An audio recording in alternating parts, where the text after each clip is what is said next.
दिल्ली के नजदीक नोएडा और गाजियाबाद बॉर्डर पर हालात क्या हैं? दिल्ली से क्यों डरे हुए हैं पड़ोसी जिले?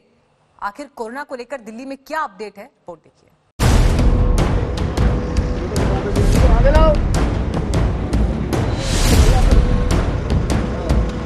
दिल्ली में बढ़ते मामलों से नोएडा में संक्रमण को रोकने के लिए डीएम गौतम बुद्ध नगर ने बॉर्डर सील किए जाने का आदेश दिया। इसके कुछ ही देर बाद पुलिसकर्मी लोगों को इसकी जानकारी देने में जुट गए। आपका जो आई कार्ड है ये मान्य नहीं होगा। आज तो जाइए, आपको जानकारी नहीं है। कल से जो मीडिया आपके साथ आएगी, प्रत्येक व्यक्ति का अलग डीएम साहब और पुलिस कमिश्नर दिल्ली के हो या नोएडा के हो, सबका पास बनवाना पड़ेगा। यूपी के पुलिसकर्मी दिल्ली से आने जाने वालों को रियायत दे रहे थे। मीडिया कर्मियों को 22 अप्रैल को एक दिन की छुट्टी दी गई ताकि वो अपना पास बनवा सके। वहीं अनिवार्य सुविधाएं पहुंचाने वाली गाड़ियों को भी अपना स्पेशल पास बनवाना होगा। ये और आपका आई कार्ड वो नहीं चलेगा, आपको एक अलग पास बनवाना पड़ेगा डीएम साहब का और पुलिस कमिश्नर का। दरअसल दिल्ली में कोरोना का संक्रमण तेजी से फैल रहा है। मंगलवार को जहांगीरपुरी में 6 पुलिसकर्मी कोरोना पॉजिटिव पाए गए। सोमवार को चांदनी महल पुलिस स्टेशन में तैनात 5 पुलिसकर्मी कोरोना पॉजिटिव पाए गए थे, जबकि 3 पुलिसकर्मी पहले से ही संक्रमित थे। पुलिसकर्मियों के अलावा मीडिया कर्मी भी खबरें जुटाने और देने के सिलसिले में लोगों के बीच मौजूद रहते हैं। ऐसे में उनके संक्रमित होने का भी खतरा बना रहता है।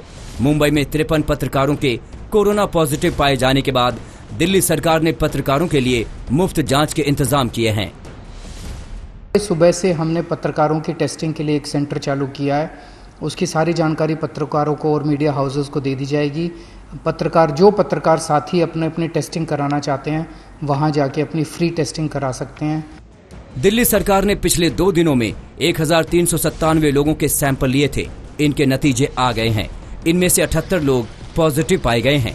वहीं दिल्ली सरकार ने पाया है कि कोरोना संक्रमण से मरने वालों में 80% लोग 50 से अधिक उम्र के हैं।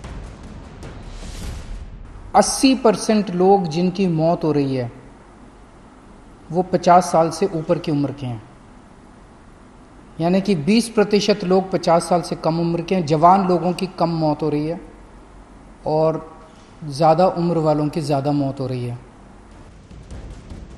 दिल्ली में कोरोना पीड़ितों की संख्या 3000 के करीब पहुंच गई है।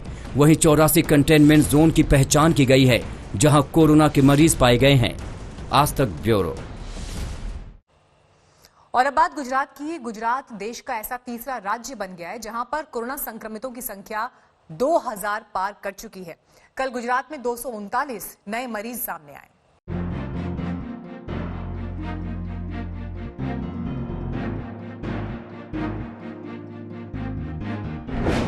गुजरात में 2000 पहुंचा कोरोना केस। गुजरात में सामने आए 239 मरीज।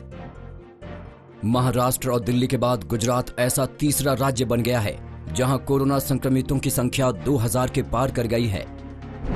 मंगलवार रात जारी आंकड़ों के मुताबिक 24 घंटे में गुजरात में कोरोना संक्रमण के 239 नए मामले सामने आए। इससे गुजरात में कोरोना वायरस से संक्रमित लोगों की संख्या 2178 हो गई। 24 घंटे में संक्रमण से 19 और लोगों की मौत भी हुई है। इस तरह मृतकों की संख्या बढ़कर 90 हो चुकी है। गुजरात में कोरोना संक्रमितों की तादाद का बढ़ना लगातार चिंता का सबब बना हुआ है। लॉकडाउन और हॉटस्पॉट चिन्हित करने जैसे उपायों से सरकार लगातार कोरोना की रोकथाम में लगी हुई है, लेकिन मरीजों के बढ़ते आंकड़े अभी भी चिंता का सबब बने हुए हैं। अगर गुजरात के कोरोना प्रभावित अहम इलाकों की बात करें तो अहमदाबाद इसमें सबसे आगे है। अहमदाबाद में कोरोना संक्रमण के अब तक 1378 केस आ चुके हैं। 347 मामलों के साथ सूरत दूसरे नंबर पर है, जबकि 194 संक्रमण मामलों के साथ वडोदरा तीसरे नंबर पर है।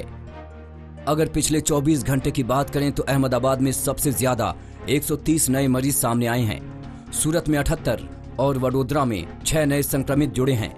जाहिर है महाराष्ट्र और दिल्ली के बाद गुजरात कोरोना को लेकर सबसे संवेदनशील सूबा बन चुका है। अहमदाबाद से गोपी घांगर के साथ आज तक ब्यूरो।